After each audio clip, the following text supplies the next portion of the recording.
이어서 제가 가장 강조하는 부분은 미간입니다. 미간에는 눈썹이 있고, 이 눈썹은 표정을 담당하고 있기 때문에 미간은 눈을 정면에서는 눈이 있으면 눈썹이 좌우 대칭하게 붙이면 되지만, 이게 정면이 아닌 각도로 가게 되면 미간에 의해서 비대칭 되게 됩니다. 눈썹과 눈이요. 그렇기 때문에 이제 눈을 그리고 눈썹을 그린다라는 개념이 아니고, 눈을 그리고 나면은 미간을 찾아야 되겠죠. 미간을 찾고 눈썹을 그려야지 되는 겁니다. 그렇지 않으면 눈썹의 위치가 틀어지게 되는 것이고, 눈썹의 위치가 틀어지면 아무리 표정을 다양하게 표정을 표현을 해도 눈썹의 위치가 미간에 맞추지 않고 엉뚱하게 가 있게 되면 아무래도 힘이 빠지게 되겠죠. 그렇기 때문에 미간이 이제 굉장히 중요해집니다. 인종별로 미간의 생김새가 다르죠. 그래서 캐릭터를 설정할 때에도 미간을 어떻게 해주느냐에 따라 다양한 캐릭터를 또 만들어낼 수 있게 됩니다. 그래서 이제 이 미간을 연습하기 위해서 일단 그 두개골이 역시 얼굴을 하는 데에 있어서 두개골을 기초로 삼고 해야 되는 건데, 두개골은 얼굴의 면을 강조를 많이 해주거든요. 그래서 두상을 그리는데, 예쁜 두상을 그리는 데 있어서 두개골이 큰 역할을 하고, 그리고 시점 바꿔줄 때 면적인 거를 이해를 도와주기 때문에 시점 변화에 도움이 됩니다.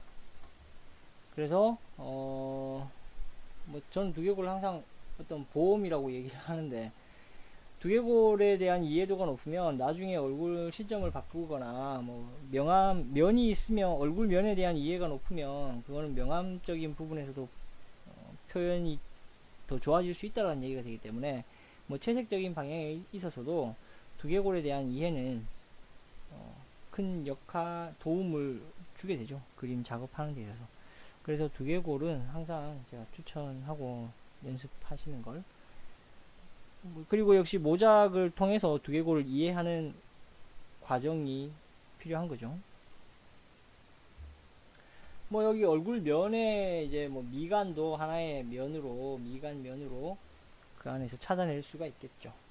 두개골에 대해서 알게 되면 얼굴에서 면적인 부분들을 나눠가고 하는 데 있어서 굉장히 큰 도움을 받게 됩니다. 간단하게 이렇게 연습을 해보시고, 그 다음에는 얼굴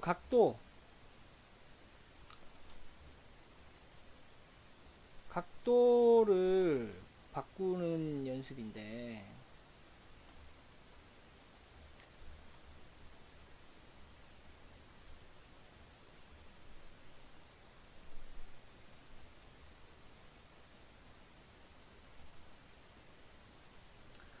저 같은 경우에는 개인적으로 5가지 각도를 하는데,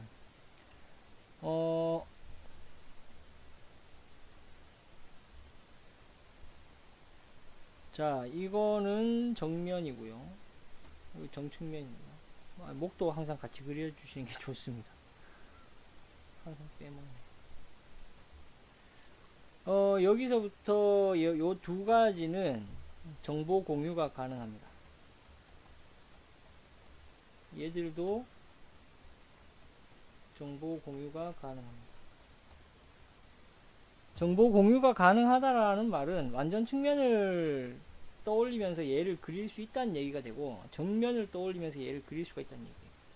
그러면 얘랑은 아무 관계가 없다는 겁니다. 내가 정면을 잘 그린다고 해서 이 정면을 가지고 완전 측면을, 정면의 정보를 가지고 완전 측면을 그려낼 수가 없다라는 거죠. 자, 그 말은 각각의 면에서 자기가 관찰을 하고 그 각도마다의 특징을 분명히 파악해 주는 게 필요하다는 거예요. 그러니까 정면을 생각하면서 반측면을 그리면 이상한 그림 나옵니다. 정면을 생각하면서 완전 측면을 그려도 당연히 이상한 그림이 나오게 되고요. 그렇기 때문에 요 5가지 각도에서 자기가 만약에 어떤 자기가 원하는 그림 스타일이 있고, 그러면 그 그림 스타일의 그림을 다양한 각도의 얼굴들을 모아야 됩니다. 그래서 각 각도마다 확인을 하고 따라 그려야겠죠. 모작을 하겠죠. 뭐 스타일을 모방하는 데에서도 뭐 모작이 시작이니까. 그래서 그 각도마다의 정보들을 따로따로 저장해 나가야 된다는 겁니다. 그러니까 얘들 둘은 이제 공유가 될 수 있지만 이 얘들 서로 간에는 안 된다는 겁니다. 따로따로 관찰하고 따로따로 정보를 저장해 가야 됩니다. 요런 방식으로 접근해주면 얼굴 각도 충분히 나올 수 있을 것 같고요. 그 다음에 단순히 얘를 딱 요 5가지 각도에서만 생각하지 말고, 이걸 통해서 우리가 총체적으로 얻어내야 될 건 얼굴이 이렇게 돌아가면서 생겨나는 그 현상을 이해한다는 거죠. 그 말은 이 5가지 뿐만이 아니라 여기서 이제 더 뒤통수 방향으로 갔을 때는 어떻게 될 거다라는 것 또한 자연스레 같이 이해가 되도록끔 연습이 이루어져야 된다는 얘기입니다. 요 각도 굉장히 중요하죠. 요 각도에서 대화하는 씬에서 마주보고 사람들이 대화하니까 이때 요 각도가 유용하게 쓰여지게 됩니다. 우라사와 나오키의 만화에서 굉장히 많이 활용되는 구도 중에 하나입니다. 뭐 저도 뭐 그 사람 만화 하다 따라 보다 보니까 파악하게 된 부분이긴 합니다만, 그 전까지는 사실 이 각도 잘 쓰진 않았던 것 같아요. 어찌됐건 그런 의미에서 얼굴 각도 연습을 이런 식으로 해주시면 좋을 것 같고, 얼굴을 그릴 때에 있어서 유일하게 안정적으로 도움을 줄 수 있는 정보라고 한다면, 어떤 각도에서든, 그러니까 완전 측면에서 보면 코끝을 제외하면 뭐 미간, 입술, 뭐 턱 다 비슷한 선상에 떨어집니다. 뭐 고만고만하다는 얘기죠. 미간과 턱은 같은 선상에 나온다라고 보시면 되고, 그게 어떤 각도에서도 마찬가지란 거예요. 어떤 각도에서든 뭐 위에서 봤든 아래에서 봤든 뭐 각도가 뭐 정면이 아닌 뭐 반측면이든 좀 더 완전 측면 쪽으로 간 측면이든 그런 각도 상관없이 항상 미간에서 턱은 직선상에 맞는다라고 보시면 됩니다. 그러면 좀 더 안정적으로 눈, 코, 입의 위치를 찾아갈 수가 있겠죠. 얼굴 외곽선도 그때그때마다 같이 맞춰 놓을 수가 있고, 그 부분을 잘 기억해 두시면 얼굴 그릴 때에 그나마 안정적으로 작업할 수 있는 바탕이 되어 줍니다.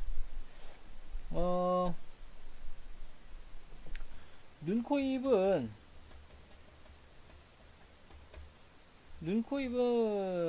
자, 눈, 코, 입의 공통된 정보를,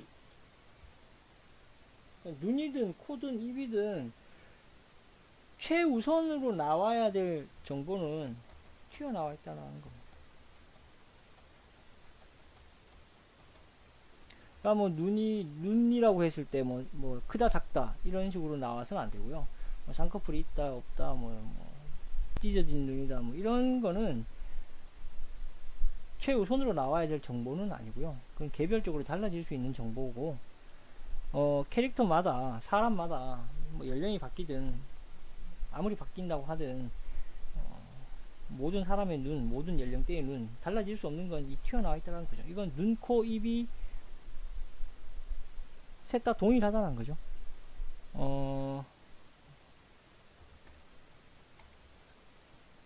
그러니까 얼굴을 그리면 시점 바뀌면 이런 식으로 잡죠. 튀어나온 거예요. 입도 튀어나와 있죠. 코는 유독 더 심하게 튀어나와 있을 것이고, 그런 겁니다. 그러니까 눈과 입은 튀어나와 있는 세기가 비슷비슷합니다. 여기다가 눈동자 그리면 눈이고, 이빨 그리면 입이죠.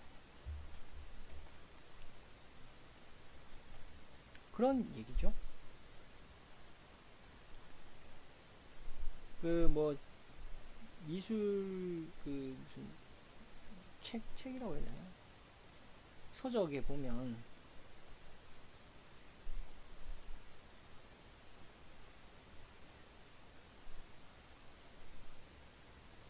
뭐 이런 얘기를 하는 게 있어요.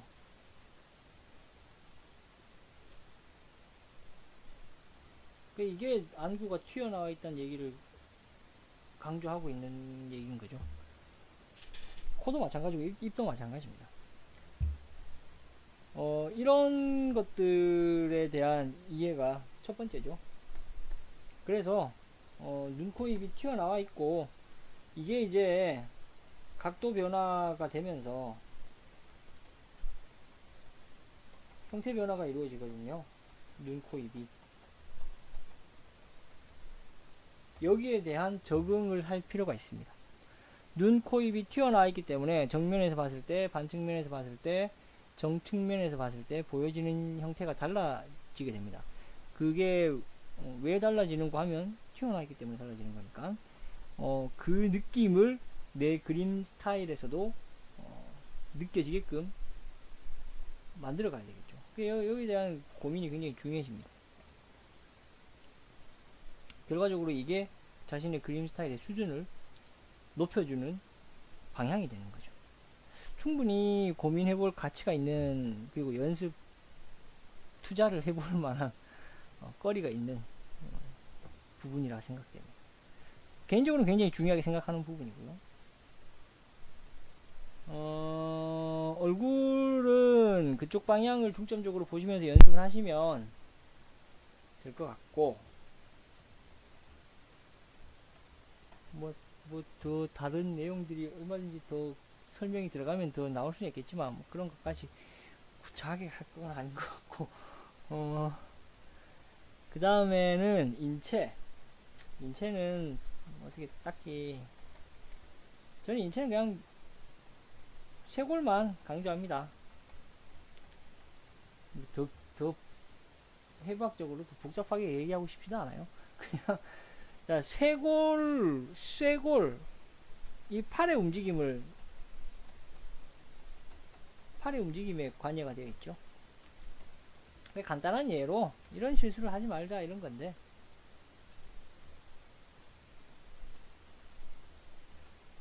자, 이런 사람이 팔을 들면 자, 이렇게 될 것이냐라는 얘기인 거죠.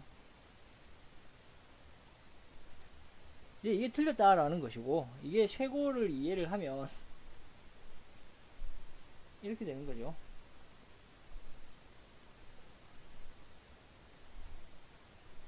그려놓기도 이상해.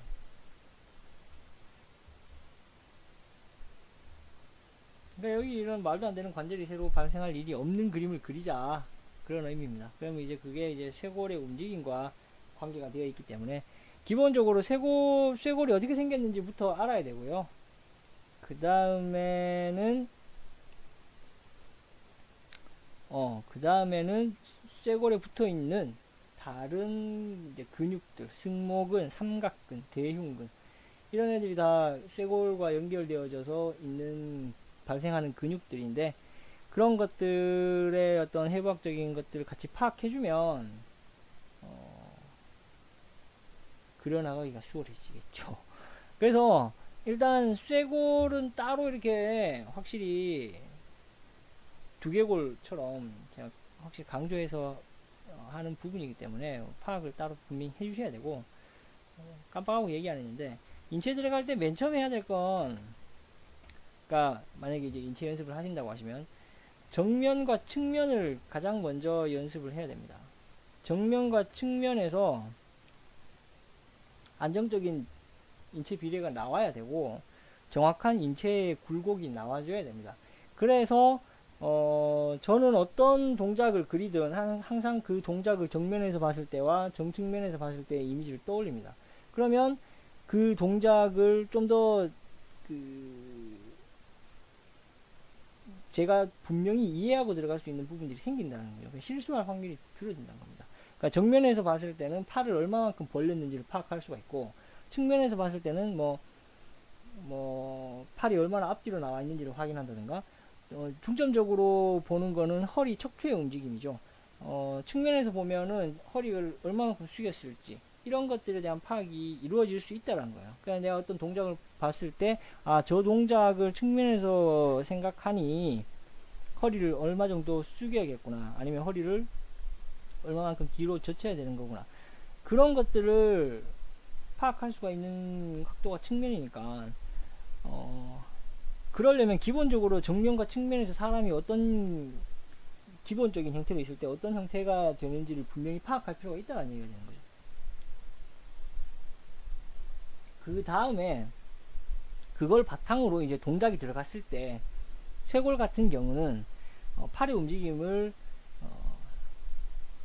움직임에 관여가 되어지는 그 뼈기 때문에 그 부분에 대한 이해를 하고 그 쇄골을 움직여 주면 팔의 움직임을 자연스럽게 내가 살려나갈 수 있게 되는 게 됩니다.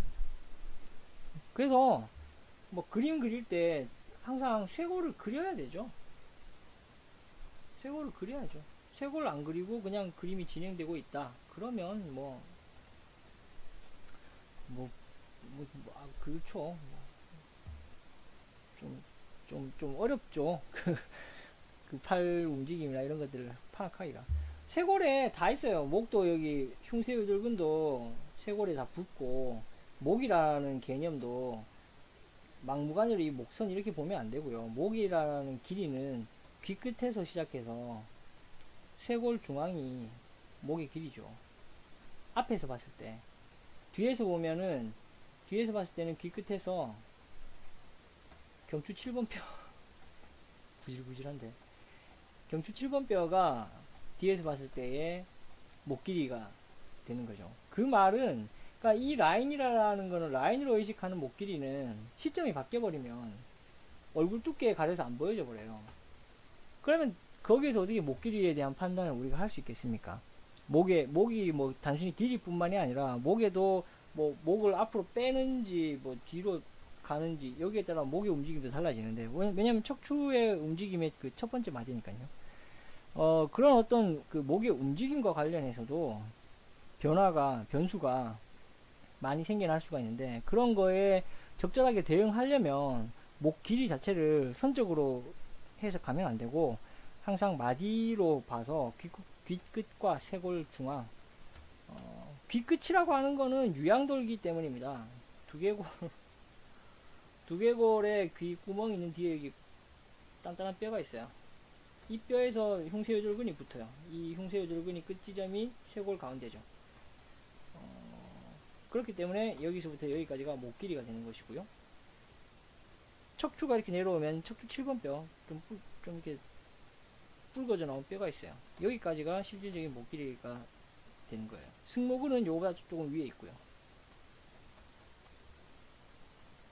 그러니까 이런 것들을 해부학을 파악하면 좋은 부분인 거겠죠. 석정현 작가 같은 경우에는 죽었다 깨도 해부학이라고 그분 수업 가면 아주 해부학 예찬론자죠. 분명히 필요한 건 맞습니다.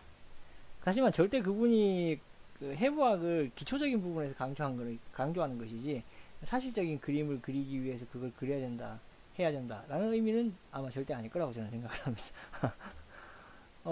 그래서 쇄골과 연결된 부분들이 굉장히 많습니다. 하여튼 정말 중요합니다. 이거 팔의 움직임과 목의 개념, 여기도 다 그 인체의 중심에 있죠. 쇄골 중심이 인체의 중심에 있고요. 쇄골 끝을 잡으면 양쪽 어깨 넓이를 맞추는 게 되는 거죠. 그러니까 내가 그림을 그리면서 목을 그리고 쇄골을 그렸다라는 건 그 사람이 인체 중심을 생각하고 좌우 대칭을 맞추려고 했다라는 얘기가 되는 겁니다. 그러니까 쇄골이 없으면 인체 중심을 생각하지 않았다는 얘기가 되는 것이고, 좌우 대칭에 대한 생각도 안 했다라고 봐야 되는 거죠. 그리기에 급급했던 거죠.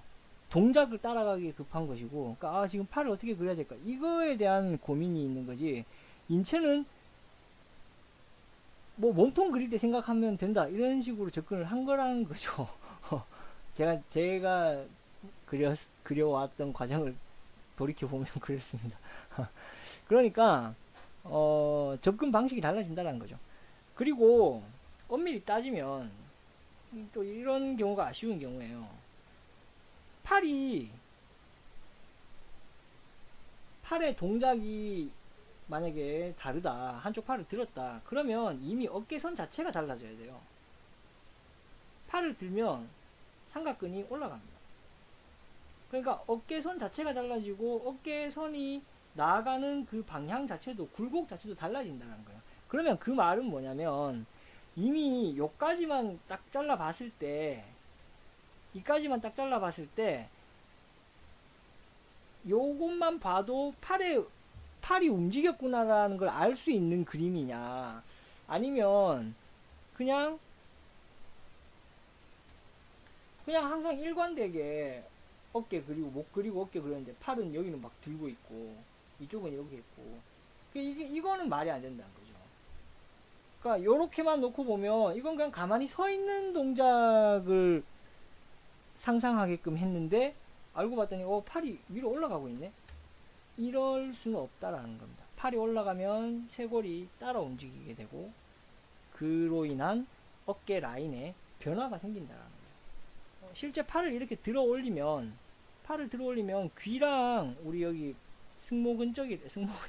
이두근 쪽이랑 닿을 수 있습니다.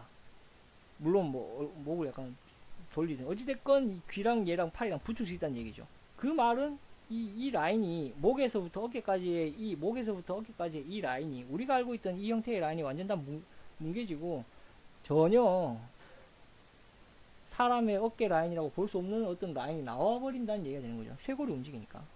그렇기 때문에 적극적으로 쇄골에 대한 연습이 필요합니다. 쇄골에 대한 이해가 다 이루어졌다라고 하면 사실상 허리 위쪽으로의 모든 움직임은 자기가 마음대로 재밌게 해볼 수 있는 상태가 되는 거죠. 쇄골을 엄청 강조했습니다. 팔다리는 연습하는 게 기본적으로 라인을 연습해야 되죠. 라인, 팔의 라인, 다리의 라인, 이런 것들 연습해야 됩니다. 뭐 해부학책 보면 해부학책 보면 잘 설명 나와 있습니다. 뭐 이렇게 각도별로 뭐 손바닥이 나올 때 뭐 팔 굴곡이 어떻게 되고, 손날이 나올 때 팔 굴곡이 어떻게 되고, 뭐 이런 거 다 있어요. 그런 거 그냥 뭐 대충 넘겨버리시지 마시고 그런 것도 한번 잘 보셔야, 그게 팔의 어떤 굴곡에 대한 설명을 해주고 있는 거니까 그런 거 디테일하게 잘 반영을 하셔야 됩니다. 그래서 다리도 마찬가지죠. 라인, 다리는 제가 다리를 정말 못 그리기 때문에 좀 더 강조를 하게 되는 것 같은데, 다리에서 제일 중요한 건 정말 라인이에요. 다리는 그야말로 라인이에요. 무슨 말이냐면, 허벅지 굵기가 있고 무릎 굵기가 있고 종아리 굵기가 있고 발목 굵기가 있어요. 얘들이 허벅지가 제일 굵어야 되고, 그 다음이 종아리, 그 다음에 무릎, 발목이에요. 발목과 허벅지를 비교해보면 이 굵기 차이가 엄청나게 심하게 나거든요. 그러니까 굵고 굉장히 가늘게 빠지면 예쁜 다리가 될 수 있어요. 저는 왜 그 전까지 다리를 못 그리냐면, 이 굵기는 맞춰줘요. 근데 허벅지 굵고 무릎은 당연히 가늘어지죠. 허벅지보다 두꺼운 무릎이 어디 있겠습니까? 종아리 다시 두꺼워지죠. 그러고 난 다음에 다시 발목으로 오는 거예요. 그 발을 그려요. 문제는 맞는 것 같은데 이상한 거 맞는 것 같은데 예쁘지 않은 건 이 굵기 차이가 별로 안 나기 때문에 그런 거예요. 이게 라인을 잘 살려줘야 돼요. 요거 굉장히 저한테는 좀 어렵더라고요. 여자 같은 경우에는 여자 다리를 예쁘게 그려주고 싶다라면 이 차이를 더 줘야 되겠죠. 뭐 남자는 좀 굵게 나와도 돼요. 뭐 근육이 있고 좀 튼튼해 보인다고 하면 뭐 호리호리한 남자를 그리는 게 아니라면. 근데 근데 또 남자 다리나 여자 다리나 차이는 사실 없습니다. 아마 없을 거예요. 근육이 노출이 좀 남자가 쉽다라는 점에서 울퉁불퉁한 면이 좀 더 부각되거나 뭐 이런 건 있을 수 있겠지만, 그러니까 남자 다리를 그릴 때는 좀 더 튼튼한 느낌을 살려야 되는 게 맞겠죠. 여자 다리는 무조건 라인을 살려야겠죠. 근데 이 굴곡, 단순한 라인이 아니라 이 굴곡이 엄청 차이가 있습니다. 다리는 안쪽 다리 허벅지는 2번 꺾이고 무릎이 있고, 바깥쪽은 무릎까지 한번 오죠. 높이 맞춰주고, 아이고, 종아리, 발목, 뽕공근. 여기는 2번 꺾이고, 여기는 이렇게 한번 꺾이고, 무릎, 종아리, 복숭아뼈 튀어나오고, 발. 요런 라인이라고 보면 됩니다. 그러니까 뭐 저는 이런 식으로 거의 암기식으로 갔단 거예요. 그러니까 뭐 정말 다리에 대해서 잘 그리고 싶다, 자기가 다리에 대한 걸 정말 제대로 한번 해보고 싶다, 그러면 그냥 이런 식으로 파악하면 돼요. 자기 나름대로 다리를 보고 해석하면 된다는 거죠. 그리고 자기만의 방법으로 만들어 나가면 된다는 거예요.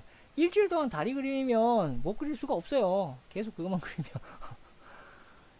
자기가 원하는 걸 뭐 일주일 동안 그리면 뭐 당연히 될 수밖에 없죠.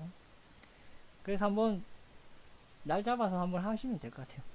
팔다리는 중요한 건 이제 이런 거는 기본적으로 라인을 파악하고, 뭐 그 라인에 영향을 주는 게 근육이라고 볼 수도 있죠. 그런 의미에서 근육에 대한 걸 이해를 한다면, 저는 팔 같은 경우에는 근육에 대한 이해도가 높은 반면, 다리는 전혀 근육에 대해서 뭐 관심도 없고, 다리 쪽 근육은 거의 모릅니다. 아는 게 없기 때문에. 그게 아마 정말 필요한 게 느껴졌다면 했겠지만, 저는 아직까지 만화를 하면서 다리에 근육을 열심히 파본 적은 잘 없네요. 사이클 만화 하지 않는 이상 그 전까지는 아마 다리 근육 그릴 일이 잘 없을 것 같네요. 그렇습니다. 그래서 어찌됐건 대충 어떤 근육들이 라인에 변화나 영향을 준다라는 선 정도로 파악은 하고 있습니다. 그렇게 되면 이제 그 다음에 실질적으로 팔다리에서 가장 중요한 건 얘 마디와 이 마디의 길이를 똑같이 안 놓는 거예요. 그래야지 꺾이거든요. 그러니까 허벅지는 짧은데 종아리는 길죠. 이러면 접힌 거예요. 허벅지는 긴데 종아리 길이는 짧아요. 그럼 접힌다는 거예요. 그러니까 얘 길이와 얘 길이를 항상 다르게 놓으려고 들어가야 좀 재밌는 동작들이 나올 수 있게 됩니다. 팔도 마찬가지입니다. 그런 식으로 접근하시면 팔다리 연습은 얼마든지 재밌는 동작을 만드는 데에는 무리 없을 만큼 그릴 수 있게 되겠죠. 골반도 중요합니다. 골반은 존재한다라는 그 자체로서 좀 중요하게 생각해야 됩니다. 골반은 여기 있죠. 자, 골반 같은 경우는 제가 애들을 이렇게 오래 가르치면서 느꼈던 건, 애들이 골반에 대한 인식을 많이 안 한다라는 거예요. 그러니까 상체, 하체, 그러니까 골반을 상체에 포함시킬지 하체에 포함시킬지라는 얘기인 거죠. 바지 위도 하고 바지 이런 식으로 만약에 판단하는 친구가 있다면, 그 친구는 하체에다가 골반을 넣어버리겠죠.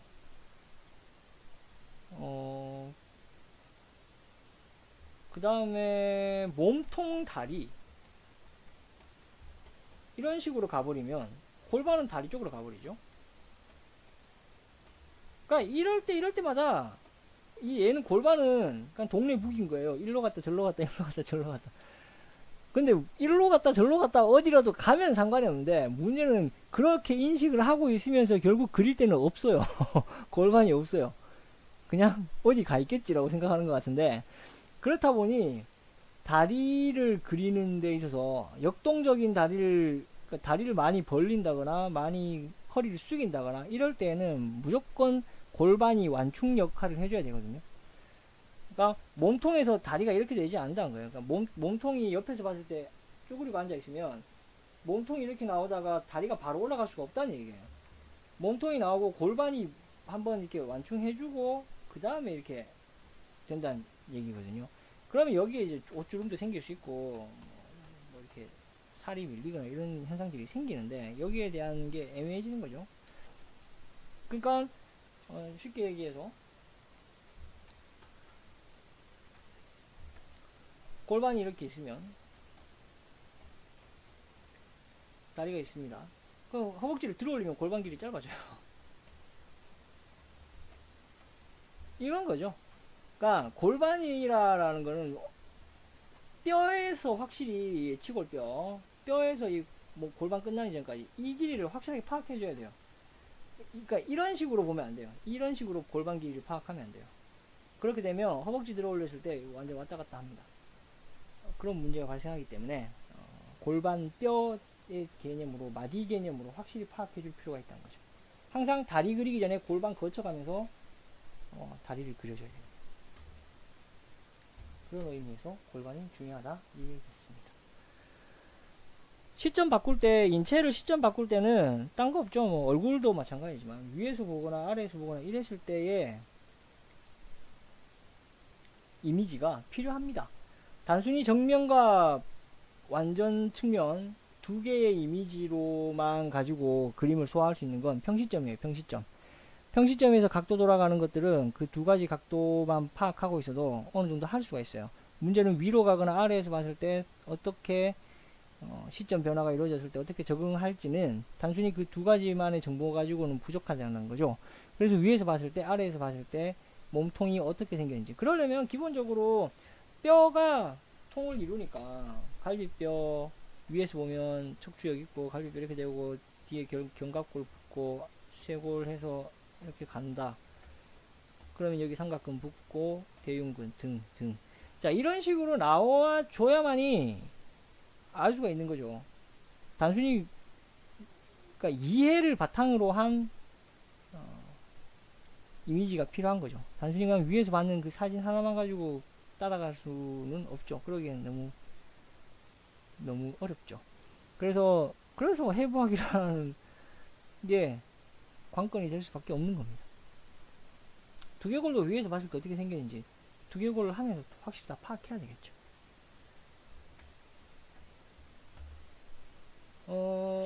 그렇습니다. 그래서 시점 변화할 때는 위에서 봤을 때 아니면 아래에서 봤을 때 이런 게 필요합니다.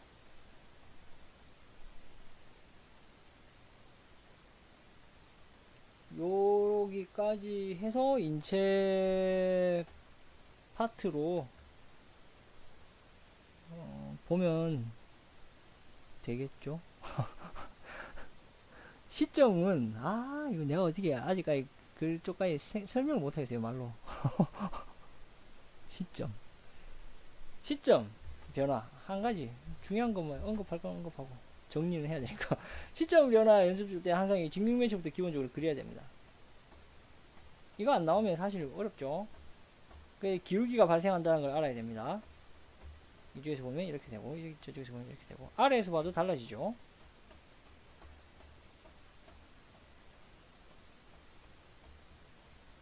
요거 반드시 파악해 줘야 되는 겁니다. 단순히 이렇게만 또 암기해서 될 문제는 아니고 기울기가 발생을 하는 게 정면에서는 기울기 발생하지 않죠. 밑에서 보든 위에서 보든.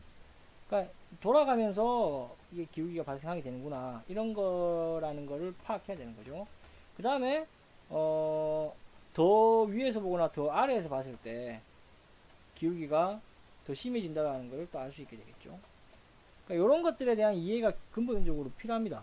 이런 걸 이해하고 그 다음에는 똑같죠. 여기에다가 눈, 코, 입을 갖다 붙이는 건데 눈, 코, 입의 형태가 또 달라지는 거죠. 왜 달라지냐면 걔들은 또 튀어나와 있기 때문에 달라지게 되는 거예요. 자, 그러면 뭔 말하려는데 까먹었네. 뭐였지?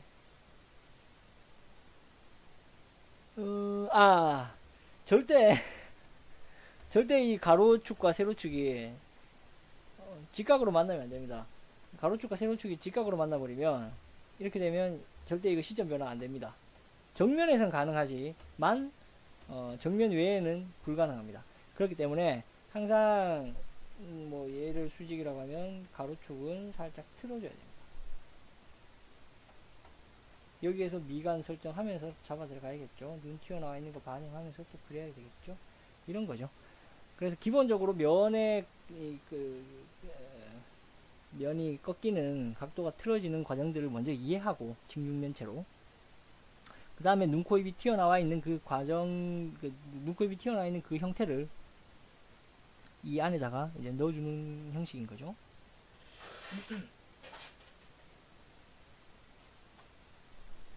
그게 뭐, 평시점에서 얼굴 각도를 돌리면서 눈, 코, 입의 형태 변화가 잘 적응되어져서 나온다라고 하면, 그러면 시점 바꾸는 과정에서 눈, 코, 입의 변화도 생각보다는 쉽게 접근할 수 있게 됩니다.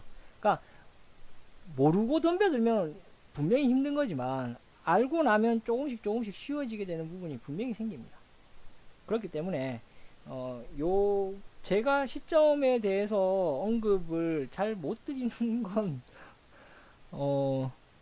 그, 분명히 시점을 바꾼다라는 거는 굉장히 수준 높은 과정에 속하는 게 되는 거예요. 그 수준이 높다라는 거는, 다양한 정보들이 필요하다는 거예요. 단순한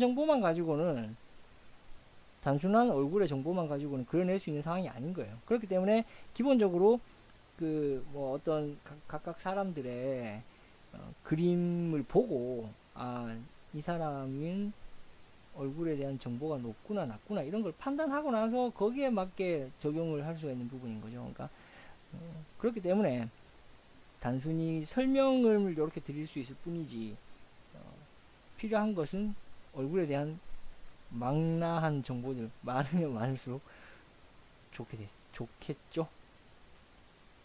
요렇게 보시면 뭐 시점은 뭐 맛배기라고 봐야 될 거 아니에요. 배경 투시 같은 경우에는 그 전에 얘기했던 부분들이 한 동영상이 있으니까 그거 참고하시면 될 것 같고 지금 이제 딱 한 40분 정도 했네요.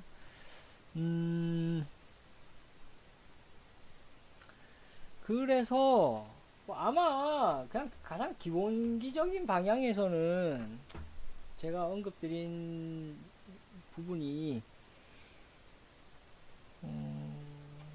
도움이 될 수 있을 거라고 생각은 됐는데 그냥 뭐 말로만 제가 하는 건 어디까지 말로만 하고 끝나는 거다 보니까 뭐 말이 쉽죠. 그러니까 그림은 그려봐야만이 견적이 나오죠. 생각하고 하면 저도 뭐 연재 들어가면서 뭐 시나리오 받으면 쉽겠네 아니면 뭐 어렵겠네 생각만 하는 거죠. 실제로 그려보면 어렵구나 쉽구나 이런 견적을 낼 수가 있는 거니까. 그러니까 뭐 마지막으로 잔소리 아닌 잔소리를 한다면 좀 그냥 항상 애들을 가르치면서 안타까운 건 그거죠. 그냥 보면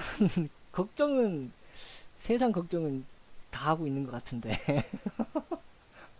들어보면 처음부터 끝까지 근심 걱정이에요. 뭐 이래서 걱정이고 저래서 걱정이고 근데 계속 걱정만 하고 있어요. 안 하고.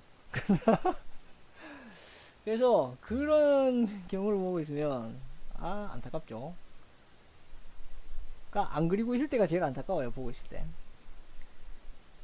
분명히 걱정거리 많고, 그러니까 그 걱정이 많은 친구들은 그림을 만약에 그리면 잘 안 나온 그림 때문에 또 걱정이에요. 그래서 그려도 또 걱정, 또 그려도 걱정. 음, 그러니까 그런 점에서 심리적인 부분에서 좀, 좀, 좀 그런 게 필요하죠. 자기가 잘 좀 잡아야죠. 뭐,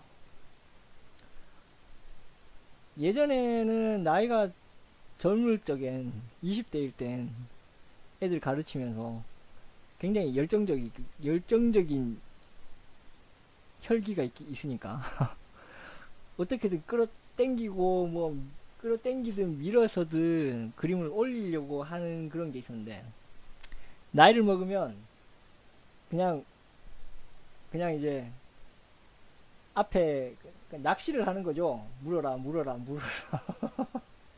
물면 당기고, 안 물면 뭐 몰라. 이런 식이 돼버리는데, 어, 그니까 해도 안 되는 경우가 생기니까 그런 거죠. 이런 말 하면 참 안 좋은 말인데, 뭐, 개인적으로는 밑 빠진 독에 물을 붓는 거는 좋아하지 않아요. 굉장히 냉정한 말이죠. 어떻게 밑이 빠졌는데 그 독에다가 물을 붓겠습니까? 그 사실을 알고 물 붓는 놈이 미친놈 아닌가요? 그러니까, 뭐 굉장히 냉정한 말이고, 그래서 가장 확실한 말이라고 저는 생각을 해요. 내가 밑이 빠진지 아닌지를 알아야 돼요. 왜 이렇게 얘기하면 또 웃길 수도 있는데. 자기가 부족한 건 자기가 알 수밖에 없고, 왜 부족한지 또한 자기가 가장 잘 알죠. 안 그랬으니까, 안 했으니까, 모르니까, 그런 거겠죠. 그렇기 때문에, 그런 거를 채워넣지 않고는, 자기가 부족한 부분을 자기 스스로가 채워넣지 않고는, 제가 봤을 때는 그 어떠한 그림적 문제도, 개선해 나갈 수 있는 시작 단계는 아니라고 봐요. 뭐, 이거 역시 또 개인적인 얘기지만, 잔소리 하는 거 왜 이렇게 좋아하지? 지극히 개인적인 얘기지만, 뭐, 본인에게 있어서만큼은, 이분법적 사고를 가져야 된다고 저는 생각을 합니다. 이분법이라고 하면, 뭐, 이거 아니면 저거란 거죠. 저한테 있어서 항상 모든 문제의 이분법은 할 거냐 말 거냐죠. 안 하면, 그러니까 할 거냐 안 할 거냐라는 거예요. 할 거다라고 결정을 내리면 그냥 뭐가 됐든 하는 것이고, 정 생각해보고 힘들고 뭐 하고 이러면 안 해야죠. 안 하면 그걸 안 바라보죠. 새로운 걸 바라보면 되는 거죠. 뭐 다른 사람들과 뭐 대화하고 뭐 얘기하면서 이분법적으로 하면 그건 완전 꽉 막힌 놈이고 쌍또라이죠. 그런 경우에는 좀 상대적인 생각도 하고 해야겠지만, 자기 개인에게만큼은 핑계댈 거리를 주면 안 된다라고 저는 생각을 해요.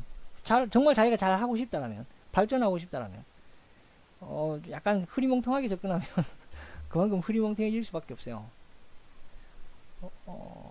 그렇기 때문에 좀 그런 개인에 대한, 자기 자신에 대한 좀 냉정함을 가져야겠죠. 뭐 냉정해야 잡생각도 안 나고, 뭘 해도 좀 분명해질 수가 있어요. 분명해진다는 거는 문제점 또한, 자기가 가지고 있는 문제점 또한 분명하게 노출을 한다는 거예요. 그걸 노출해야만이, 만약에 뭐 이렇게 누군가에게 피드백을 바란다거나, 아니면 뭐 누군가 학원에 가서 수업을 듣고 있다거나 이랬을 때, 못 그리는 게 부끄러워서 그런 걸 알 듯 모를 듯 그려놓는 친구들이 있죠. 그게 제일 안 좋아요. 전 이거 확실히 모릅니다라고 그림에서 보여줘야 돼요. 그래야지 선생님이 가서 얘기라도 해주죠. 야, 너 이거 확실히 모르는구나. 그럼 이거 어떻게 좀 해봐봐라. 이런 식의 얘기가 되거나, 아니면 아, 얘는 이거 확실히 알고 있구나. 그럼 너는 딴 걸 해라. 뭐 이런 식으로 될 수가 있는 문제라는 거죠. 그렇기 때문에 뭐 그림을 오늘 내일 그리고 말 것도 아니고, 중요한 건 그림이 내일 되고 또 그 다음이 되면서 계속 축적이 돼야 되는 게 중요한 거죠. 그러려면 분명해야 됩니다. 분명하지 않으면 모래로 성 쌓는 것밖에 안 됩니다. 그러니까 그림 잘 그리는 거 분명히 힘들죠. 신경 많이 써야 되고, 그러니까 화딱지도 나고 신경질도 나고 그럴 수가 있는데, 그러면서 뭐 자기 스스로가 스트레스 관리하는 법도 그러면서 배워야 되고, 나중에 뭐 작가가 되든 자기가 원하는 그림을 그리려고 덤벼드는 그 자체가 다 그냥 스트레스죠. 그렇기 때문에 그런 거 관리 또한 중요해지는 문제가 되죠. 지금은 그림을 잘 그리려고 그림에 매달리고, 뭐 자기 조금 좀 본인은 조금 덜 놀고, 본인은 좀 더 운동 안 하고 좀 더 책상에 많이 앉아있고, 조금 더 그림에 열중하고 빠지고, 그러면 그림을 이제 잘 그리게 될 수가 있어요. 자, 그러고 나면 이제 그림을 잘 그리게 되면 그때는 뭘 해야 됩니까? 그림을 잘 그리는 자기 몸뚱아리 생각해야죠. 그래야 뭘 돈을 벌든 먹고 살든 할 거 아닙니까? 그렇게 되면 자기 관리도 해야 되고, 손목 튼튼해야 되고, 허리 튼튼해야 되고, 스트레스 잘 풀어야 되고, 그런 거죠. 그러니까 그런 거를 뭐 그림 잘 그렸더니 몸이 나빠져서 더 이상 그림을 못 그리게 되고 이런 상황이 생기면 안 되는데, 실제 주변의 만화가들 중에 그런 분들이 굉장히 많습니다. 엄청 잘 그리시는 분인데 뭐 손목이 안 좋다거나 허리가 안 좋다거나, 만화가들 다 모아놓으면 정말 종합병원 돼요. 엄청나요. 그렇기 때문에 단순히 그림도 그림이지만 그림을 그리는 건 또 본인이라는 측면에서 자기 관리도 굉장히 중요합니다. 뭐 심적으로나 육체적으로나, 그러니까 정신적으로나 육체적으로나 갈고 닦아야 되네요. 도인도 아니고.